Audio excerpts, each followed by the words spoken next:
Hi, everyone, and welcome to Wholesale Change, the webcast and podcast from Distribution Strategy Group, where we offer thought leadership for wholesale change agents like you. Because if you're on this show, you probably are a wholesale change agent. My name's Ian Heller. I'll be your co-host today, along with my business partner, the trusted advisor, the doctor of distribution, Jonathan Vine, PhD. Hello, Jonathan. How are you today in Hawaii? I'm glad to see you from Hawaii. I hear you can hear the surf. You told me you can hear the surf from where you're sitting. Is that right?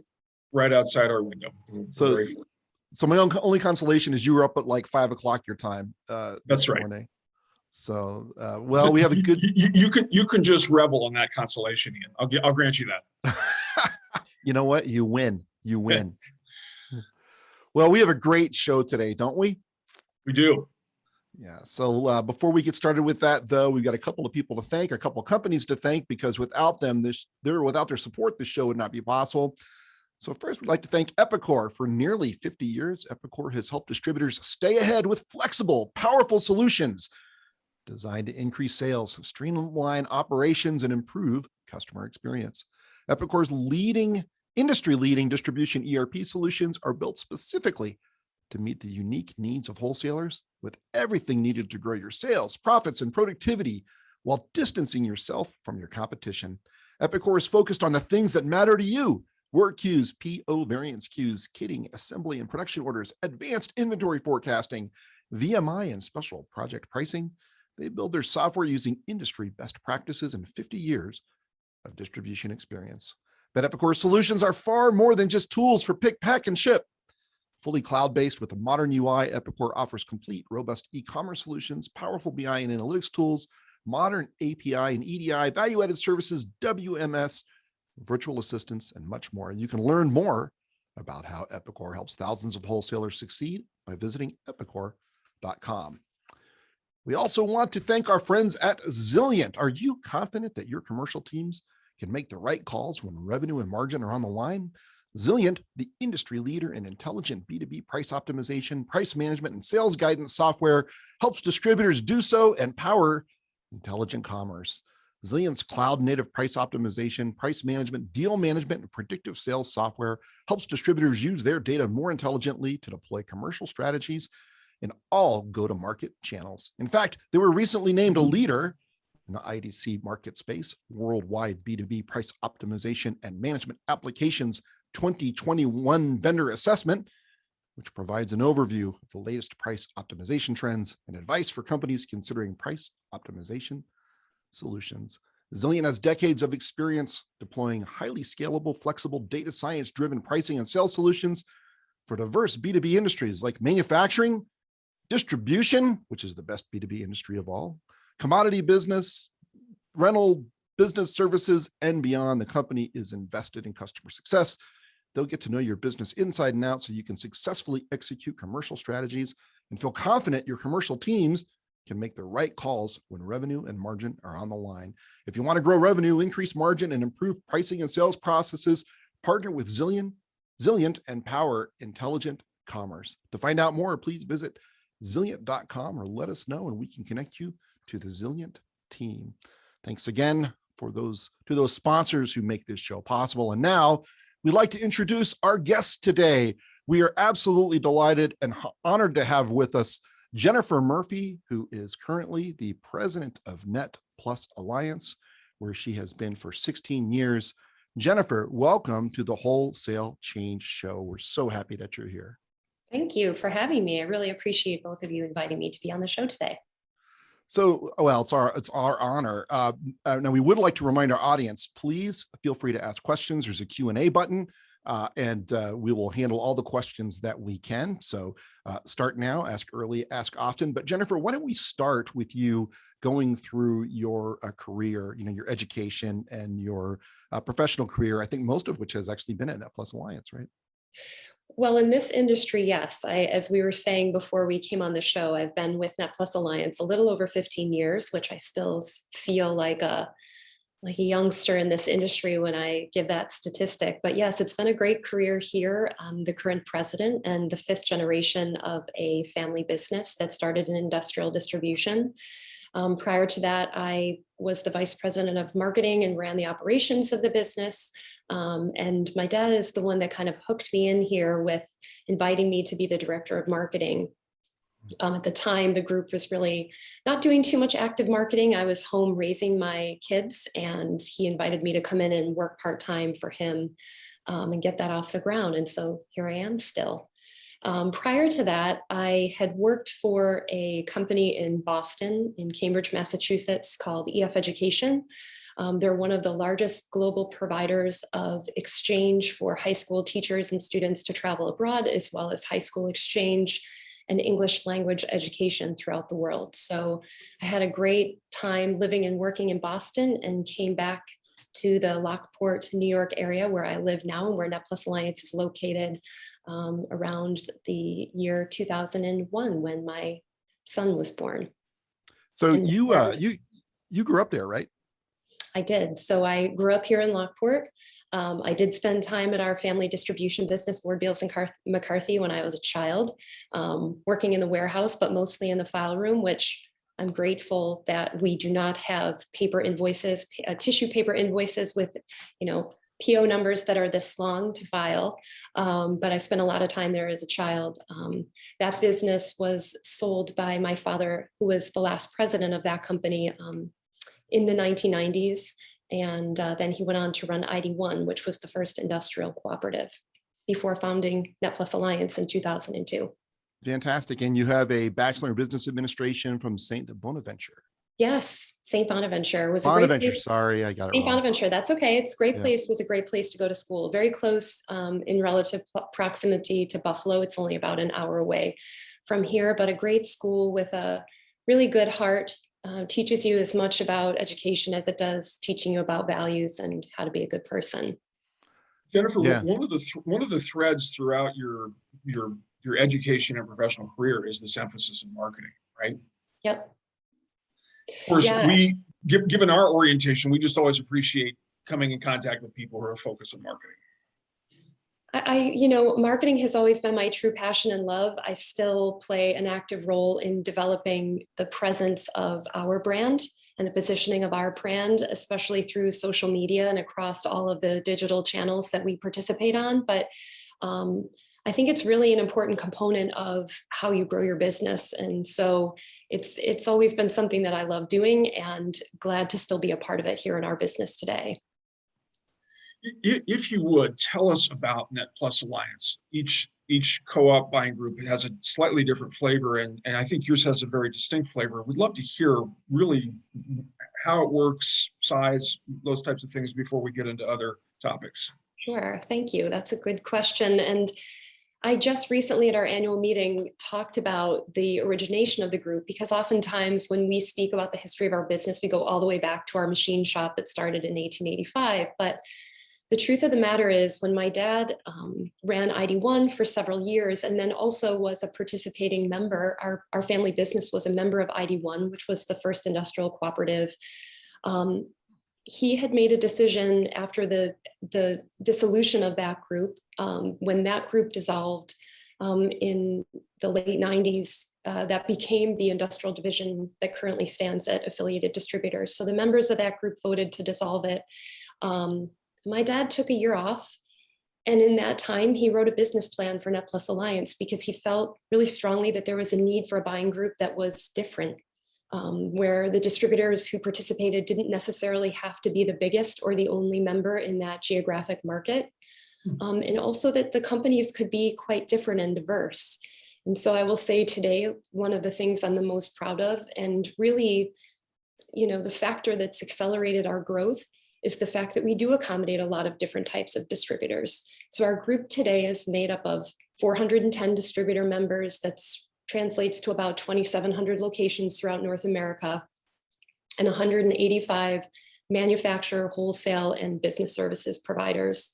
And they provide, rebate, pricing, and other benefit opportunities to our members that really help them continue to succeed and grow.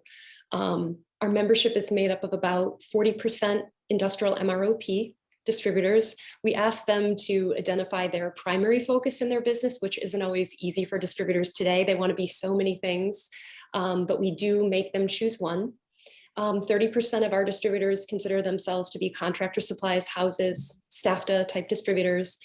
And then the other 30% are a mix of specialists that focus on cutting tools, fasteners, safety, abrasives. They may be GSA focused distributors. So those people, as well as all the distributors in our group, have an opportunity with all of the suppliers that they have access to within the group to be able to grow and expand their business, both with new customers and their existing customers.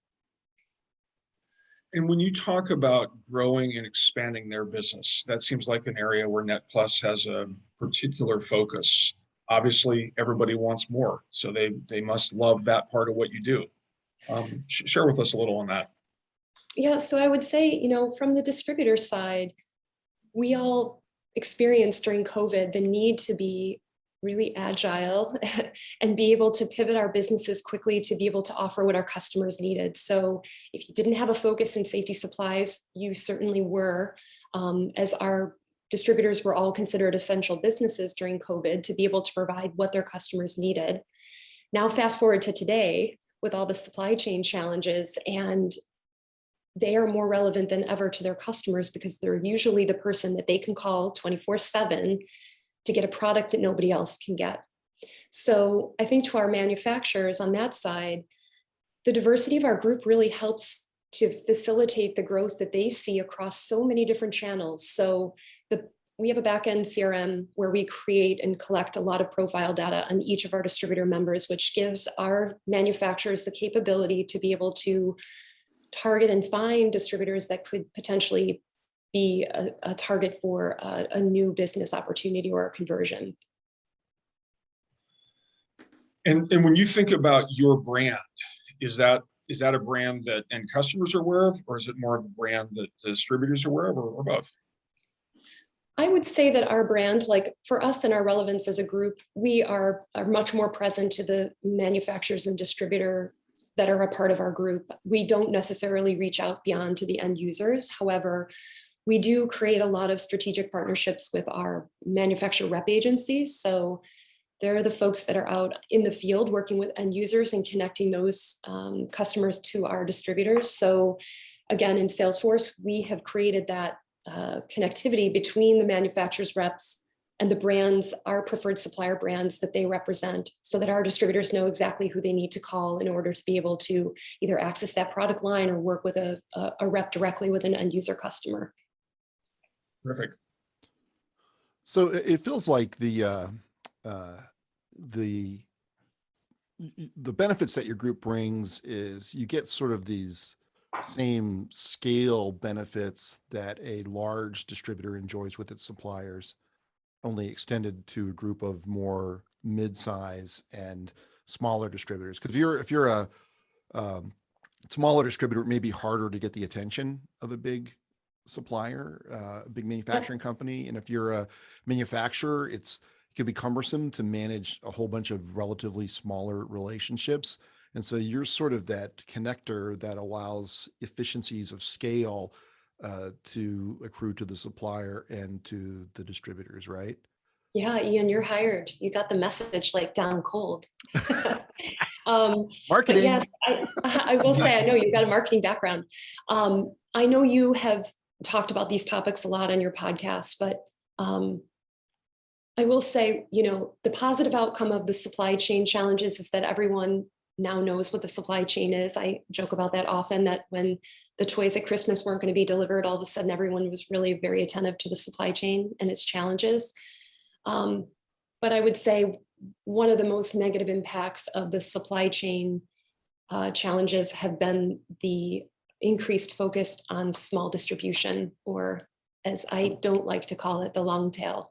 Our group is made up of a number of distributors who range in size from less, $2 million or less, all the way up to $1 billion companies.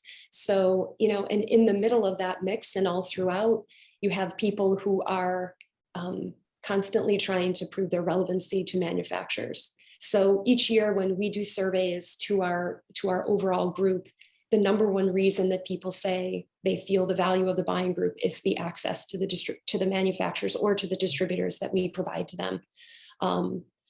I know that I'm speaking on behalf of my entire team when I say we've done more mediation this year than we've ever done. So as things in the supply chain have become tighter, we've been really working to find more solutions for our distributors to be able to have access to products, and also try to utilize, as you mentioned, Ian, the overall volume of the group to be able to continue those partnerships with our manufacturers. But that evaluation of the 80-20 is now under a microscope pretty much all the time. So are you feel like you are more on the 20% that's 80% of the volume of your members, or are you more on the 80% that's 20% of the volume? It depends on the distributor. I would say but I would, the 80-20 holds true for us as a group overall. Where 20% of the manufacturers and distributors, if you crosswalked them together, are driving 80% of the volume in the group. Wow. But truly the purpose of the buying group is to be able to take that combined volume, and that's what we do to negotiate those contracts with our manufacturers. And then we plug in all kinds of different value add for our partners to be sure that we are growing above their industry and national averages. We want to make sure that we provide value. I think my team, I can say confidently, we eat, sleep, and drink that every single day by providing online education opportunities through Blue Volt.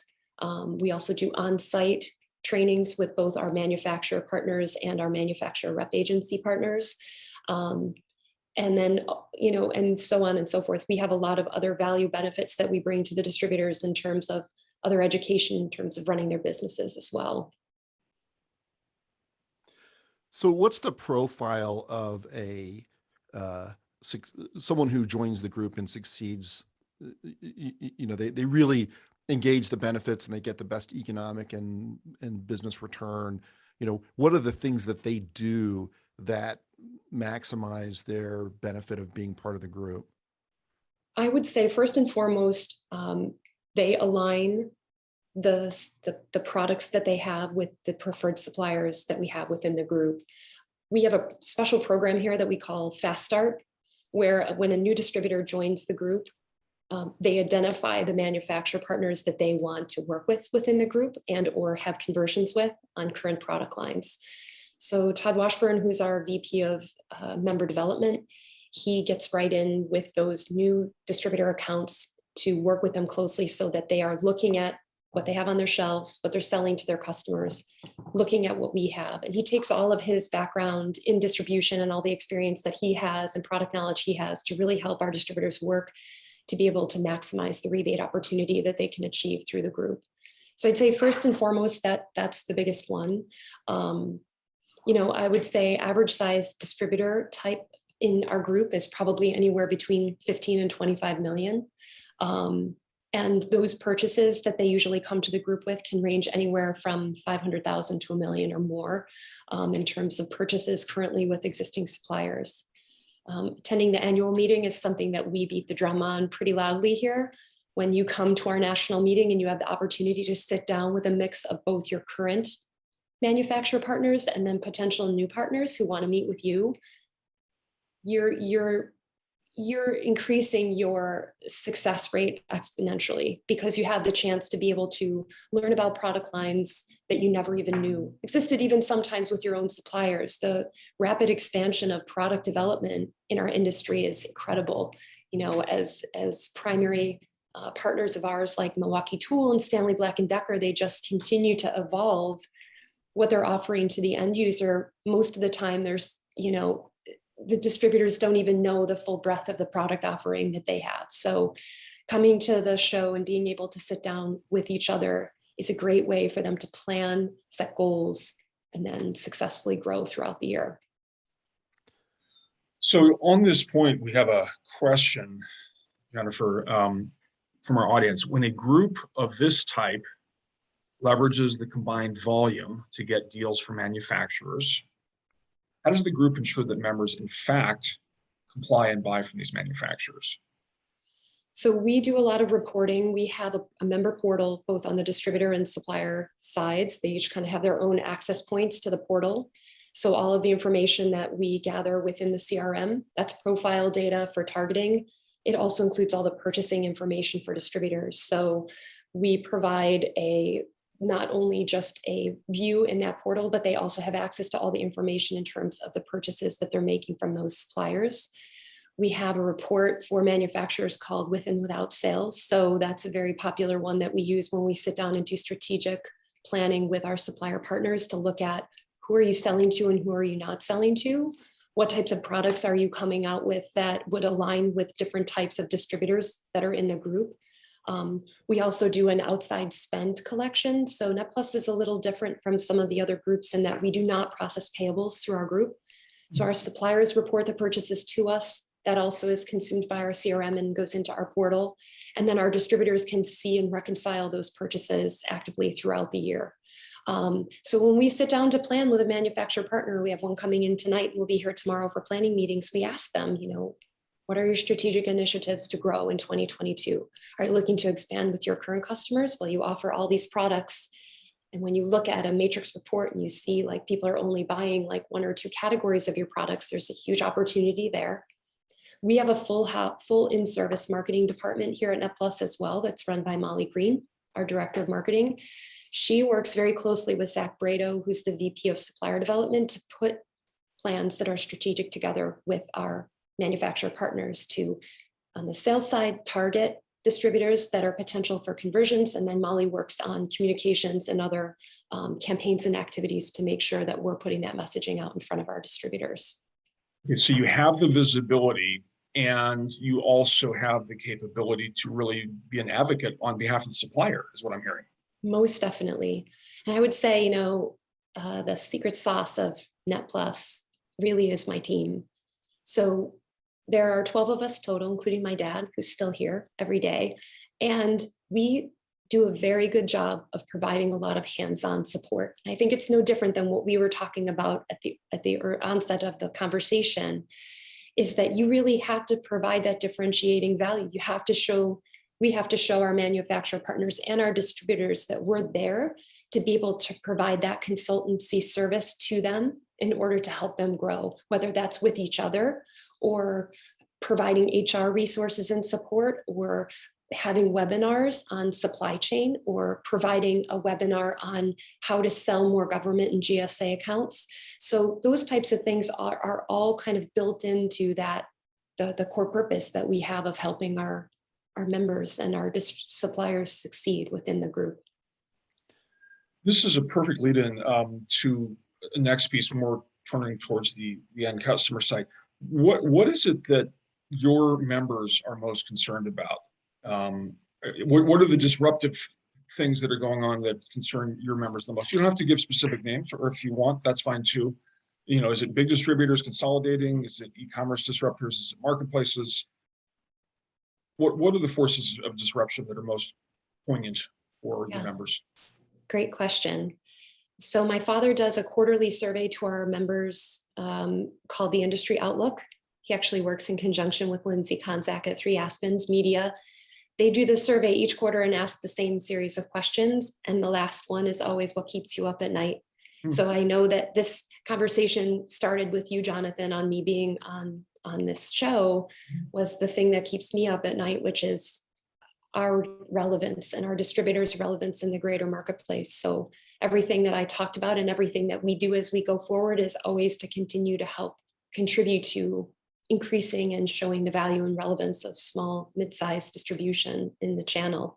But I did just get the survey results from recently, and I think none of this is going to be really a surprise to you, but inflation is obviously a major concern of our distributors right now. Government changes in policy, hiring people is really a very significant, it was a challenge for us prior to COVID in this industry. It has only gotten much, much worse. Transition to the next generation of buyers.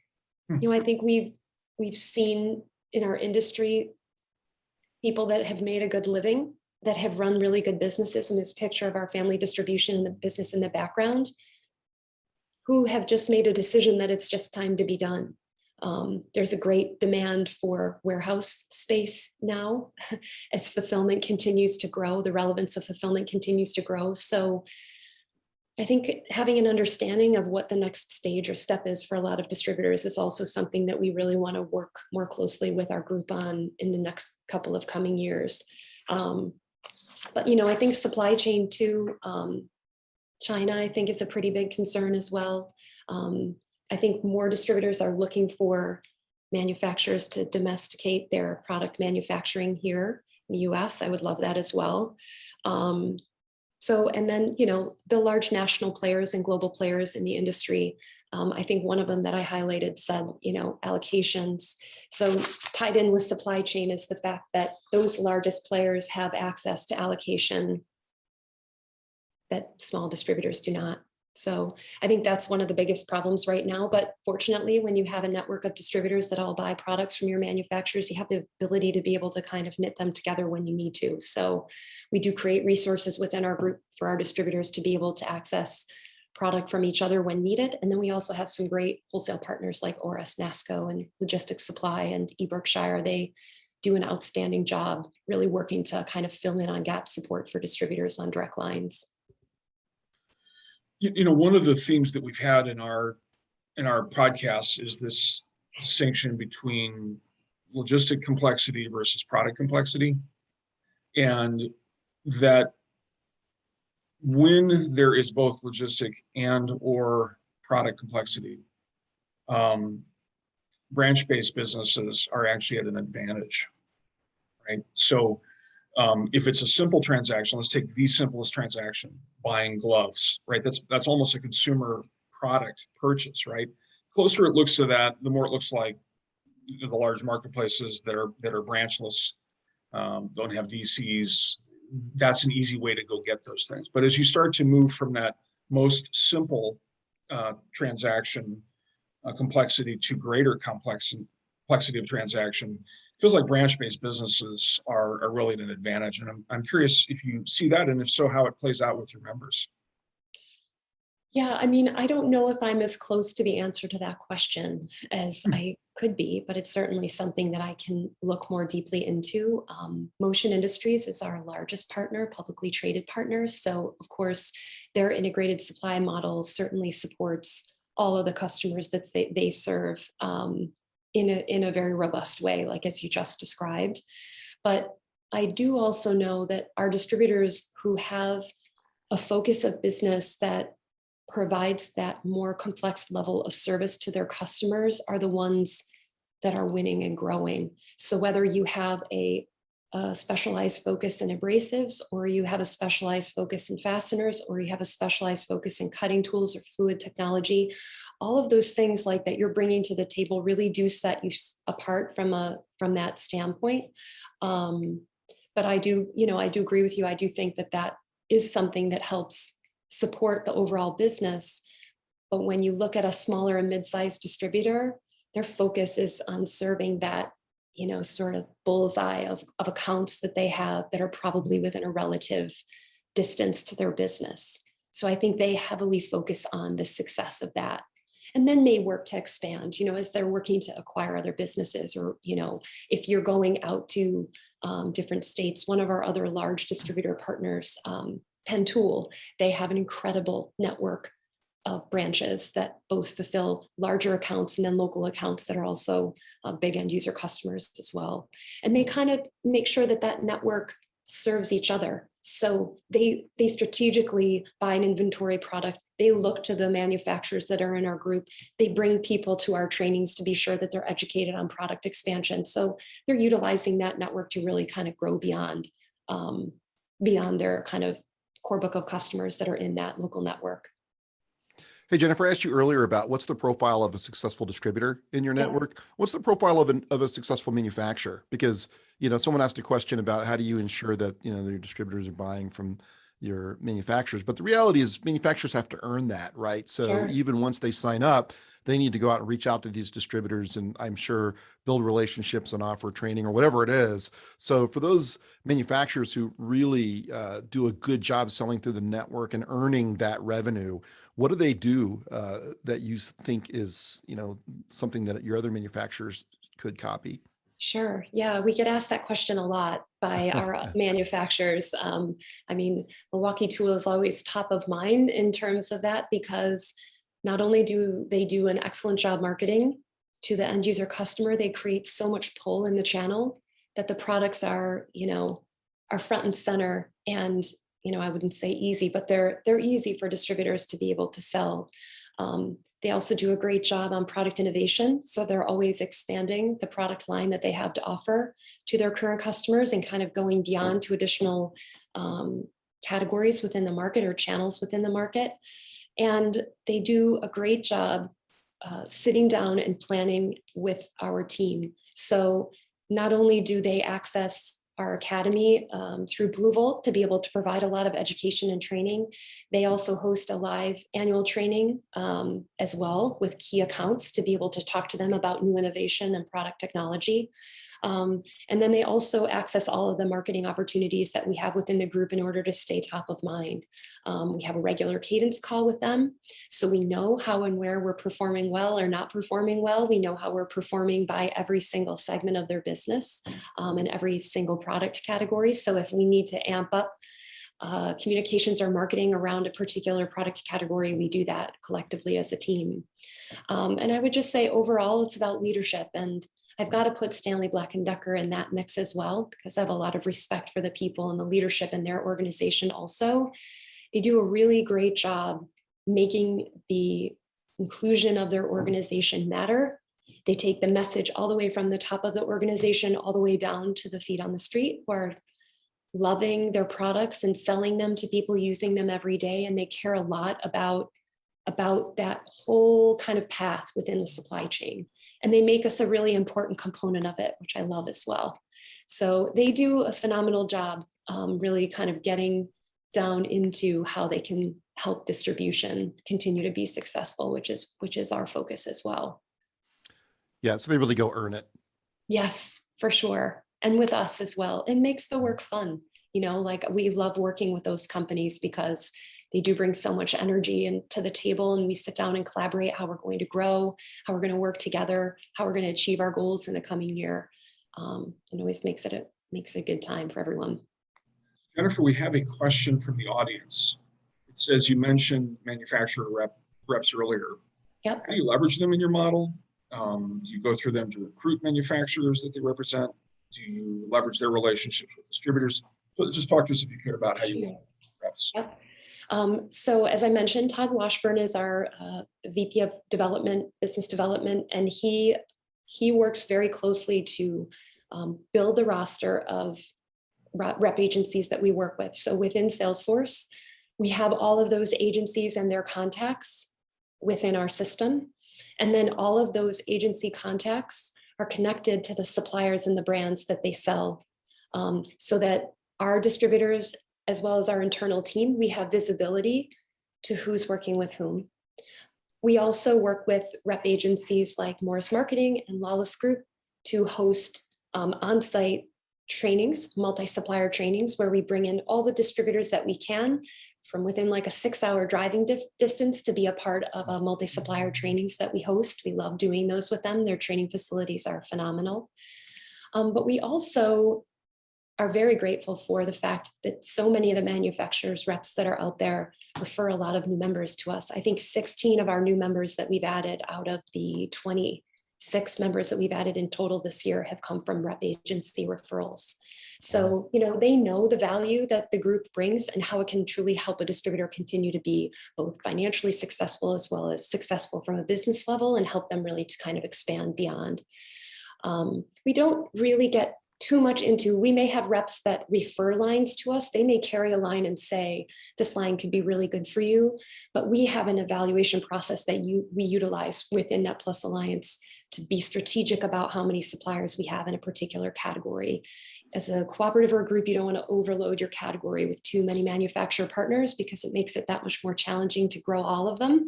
But being a group of our size, we often have a good, better, best, so that maybe some lines that are a little bit more restrictive, we need some lines that are a bit more open to accommodate some of the distributors that wouldn't potentially get a line direct.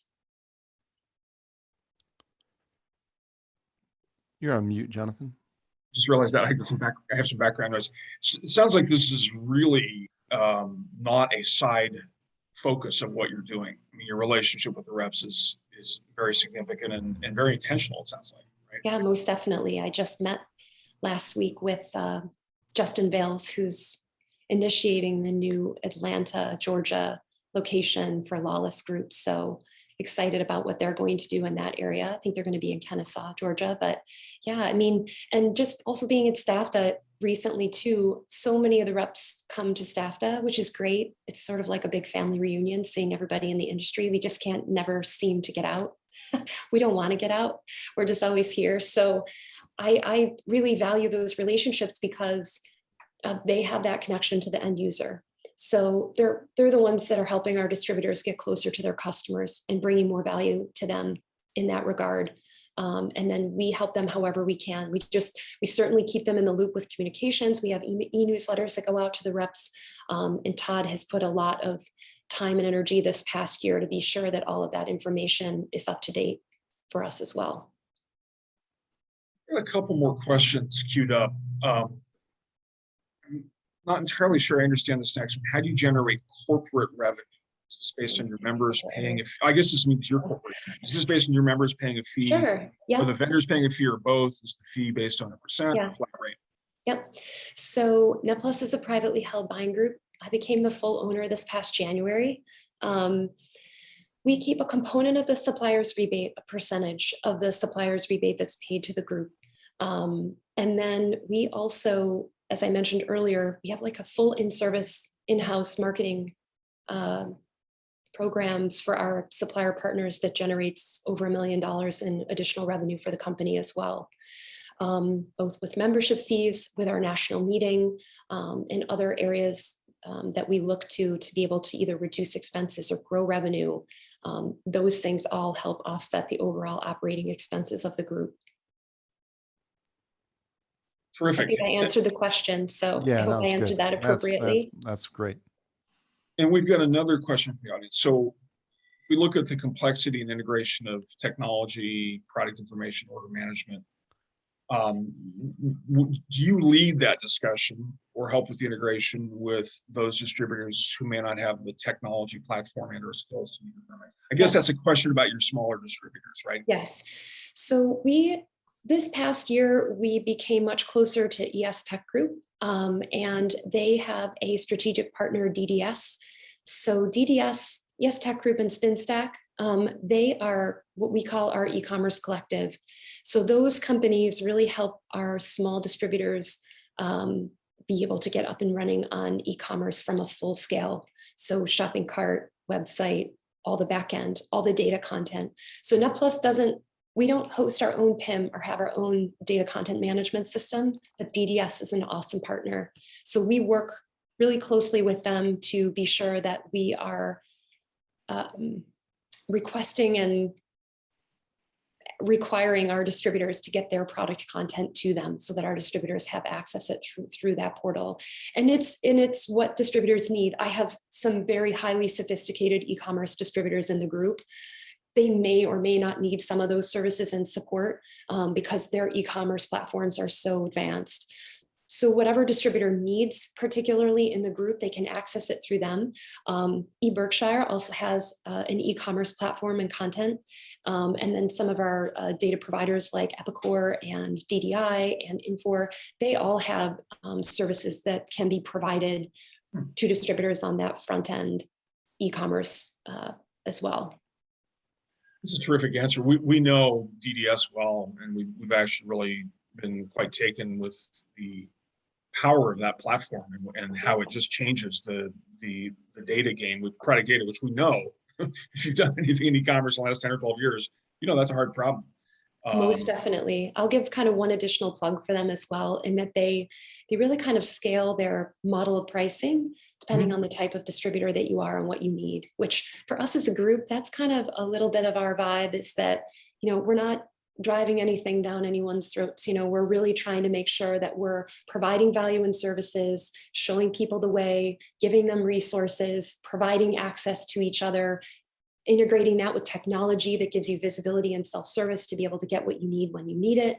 So I think that's one of the things about DDS that we've really embraced, is the fact that they want to work with people how they want to work with them. We've got just a whole slew of questions here, which is great. Thank you, audience. Ian said, back up the truck, beep, beep, beep, and you did.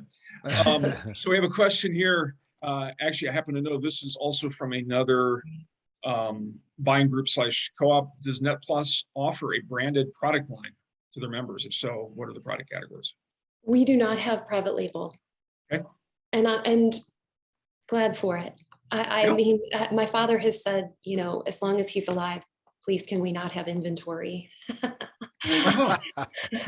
But I also do feel like I love having my focus on my manufacturer partners and wholesalers. Like they do a lot of work to bring products and brands to the market. And that's where our team has our focus on them. Makes total sense. I like that. As long as I'm alive, can we not have inventory? Okay, that's great. We have a next question. We know that you manage rebates for vendors. Do you manage / communicate the pricing, or are vendors allowed to use the pricing they require dealer by dealer to maintain a database of pricing? How do you work with the pricing? Yep. So two pieces to that. So another kind of way of how we do things is, so we leave the right to select distribution to our manufacturer partners. So they determine who they set up and who they do business with, which is a great thing for our group. So as we've grown and we continue to grow, our manufacturers still have the right to determine who they're going to do business with, and that expectation is set with our members when they join the group. We do have many manufacturer programs that offer entry tier pricing or other better tier pricing for our members when they come in as a part of that program that they offer. But I think, as we all kind of know, I mean, pricing has become incredibly complex. I mean, how many price increases have we gone through this year so far? I think 3, 4, maybe going on 5. So a lot of pricing negotiations and discussions comes down to the regional or local salesperson that's managing that account. It's also completely depends on where that product is being sold, bought and sold. Are you talking about oil field, or are you talking about the Northeast? Like you mentioned gloves earlier, Jonathan. I mean, we could have a pricing discussion for the next 2 hours about gloves, regional glove pricing. So we do give that right to the suppliers as well, but we do try to encourage opportunities for distributors to be able to get in on good pricing and negotiate other things like prepaid freight, in addition to the base and growth rebates, as well as individual rebates that distributors earn from working with the distributor or working with the manufacturers. Okay. So I think we've got another question that I want to hold till the end, but I know Ian had some focus that he wanted to cover. Okay. So my question, Jennifer, is what are the unique challenges about being a woman in a male-dominated industry? So as one data point, about 90% of the attendance right now looks to me to be male, right? Just based on the names. I'm sure that's typically the group in which you find yourself when you're working, or I would imagine, in wholesale distribution. But also you have now become a role model, right? Because you've reached the top, you're very influential. You just won some award from a business, I don't know, it was Chamber of Commerce or organization in the area where you live. And I saw another woman commented that I don't work for you anymore, but every time I face a problem, I ask myself, what would Jennifer do? Right. So there's that sort of the honor and pressure and, history of success of reaching the top in a male dominated industry.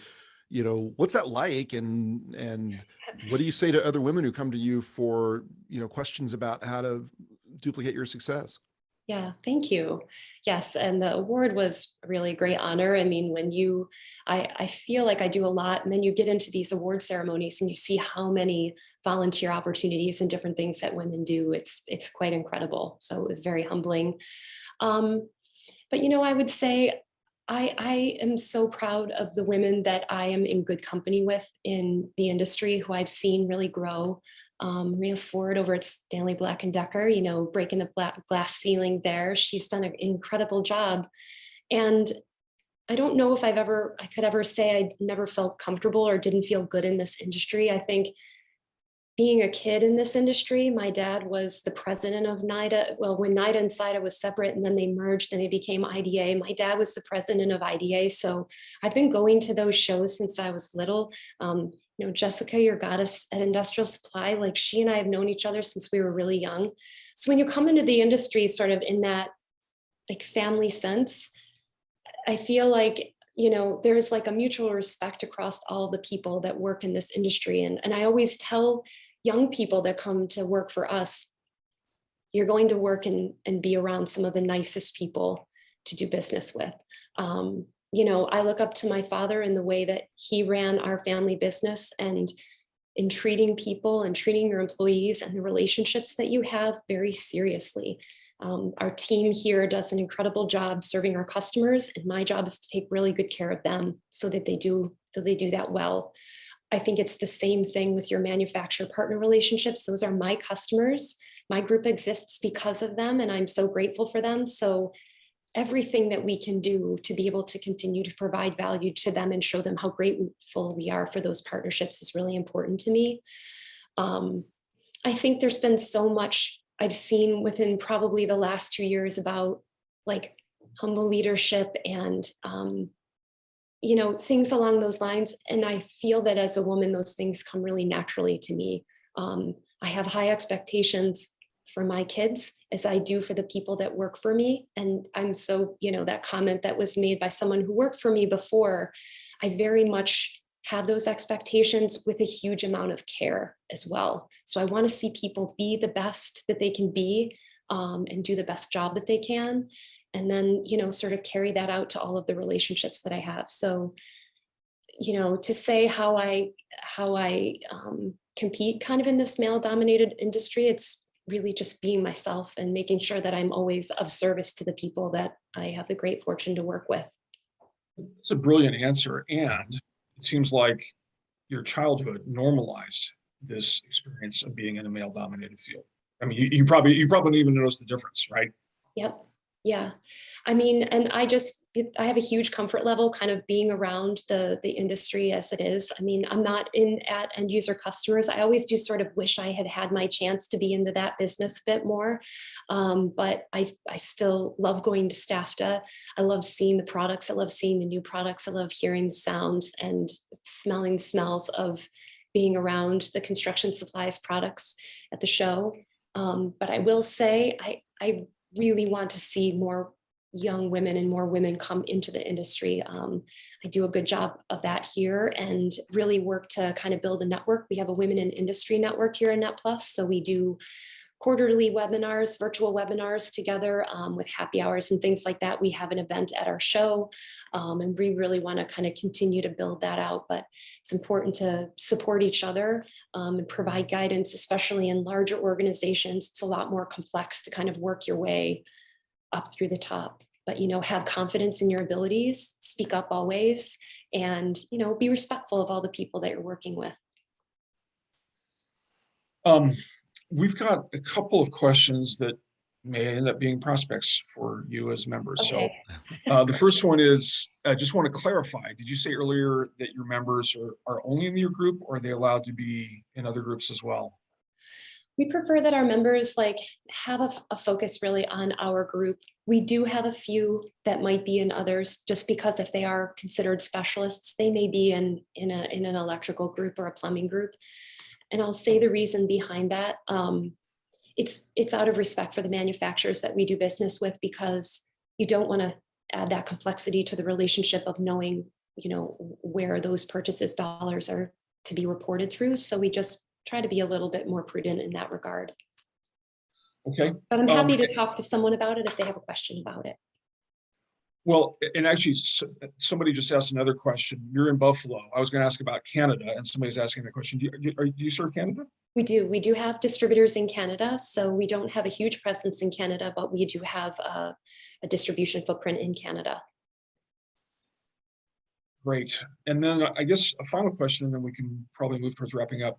Somebody wants to get a list of the vendors who support NetPlus. I think there's something on the website for that. We need to see if enough of our vendors are in the group to make it worthwhile for us to apply. Assume that if our major vendors are not in the group, there may not be much of a benefit for our company or for NetPlus. So Yeah. um, They can reach out to me. Maybe I can either provide my email address to you to share with the registered attendees, or you can even, if you want, I can type it into the chat, or you can put it into the chat. But there is an inquiry form on our website that people could fill out. And if this person just would put a comment in there that they were a part of this webinar, I'd be happy to answer that question. I'll do an intro after the call. Okay, great. Great. This has been Perfect. terrific.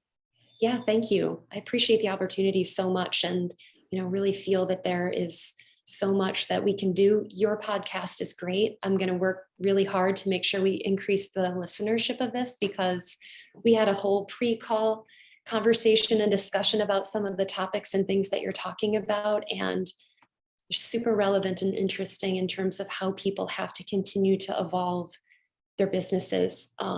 So a lot of good guests that you have on that provide great insight and ideas about how people can keep doing that. So thank you for having the podcast, for sure. Present company included. Yeah. And what is your email address, Jennifer?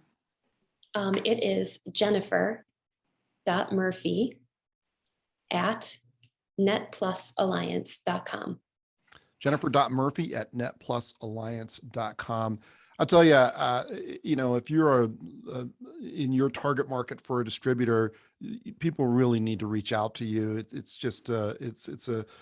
This organization has been around for such a long time. You really have an understanding of what's going on in the channel. And I think, people deserve to themselves to check out the opportunities of participating with you. Thank you so much for your time today. We really appreciate it. Thanks to the audience for just a very large number of questions and a lot of interest. So our next episode of the next two webinars we have on November 17th, we have integrating field sales, telephone sales, and customer service. That's free. You can go to our website, distributionstrategy.com, and click on events to register for that. And then we have the reinvention of distributor customer service. So these are part of our 3-part series on reinventing the sales and customer service channel within distribution. These are really important webinars that address how to integrate outside sales, inside sales, and customer service, which was a conversation that we actually had before we started the call today. So we have an expert on there named Mark Peck, who will help you figure out how you should reformulate your sales force to differentiate even further in the future. So we encourage you to check that out. If you want to reach us, our contact information is on there. I'm iheller@distributionstrategy.com. Jonathan is jbine@distributionstrategy.com, or you can go to our website, which is, not surprisingly, distributionstrategy.com, and we can connect you with Jennifer or anybody else in the industry, probably. But Jennifer, thanks again. Thanks to our audience for attending. It was a fantastic conversation. We were delighted and honored to have you on the show. I hope you'll come back and see us again sometime. Great. Thank you both so much. It's been a lot of fun. I appreciate the opportunity. Look forward to seeing you both in person soon, hopefully. Yes, I hope so as well. We're long overdue. So thanks, everyone. Have a great day. And we'll see you. You bet. We'll see you soon. Bye now. Take care. Bye-bye. Bye-bye.